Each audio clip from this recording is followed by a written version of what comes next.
Është përkujtuar në Shkodër 200 vjetori lindjes së Pashkovases, një prej figurave më të rëndësishme të rilindjes kombëtare shqiptare.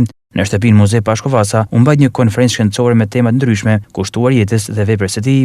Mesazhi është shumë i qartë, ta duam më shumë adheun ton, bëjmë më të mirën, të përçojmë atë mesazh që jemi të bashkuar, që Shqipëria të ecë më përpara. Do kisha dëshirë që të vlerësoj prapë më shumë, të studioj më shumë, jeta e tij, veprimtaria e tij, deri tani më duket e pamjaftueshme, ka nevojë për më shumë studim, jeta dhe veprimtaria e tij.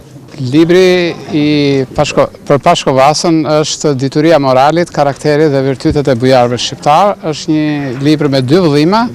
Vëllimi i parë është vepra e Naim Frashit dhe Sami Frashit për karakterin dhe virtytet e shqiptarit. Vëllimi i dytë i kushtohet kryesisht Pashkovasës dhe ka dhe 2 kapituj për Gjergj Fishtën dhe Ndrej Mjetën. Drejtori i DRTK Shkodër, Elidon Sokoli, u shpreh se kjo ditë duhet të shërbesë një mesazh për të gjithë për ruajtjen e trashëgimisë kulturore dhe memorisë historike të qytetit.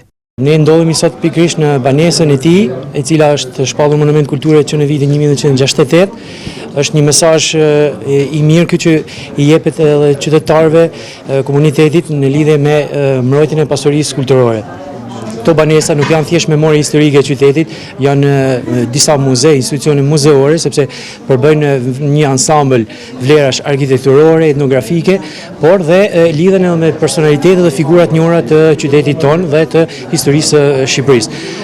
Në këtë ditë të shënuar, referuar këtij personaliteti, le të jetë një mesazh i mirë për brezat e ardhshëm që të ruajmë trashëgiminë tonë kulturore dhe memorinë historike të qytetit tonë. Gjatë aktivitetit u hap dhe një ekspozitë me dokumente historike dhe u promovua libri Dituria e moralit, karakteri dhe virtytet e bujarit shqiptar.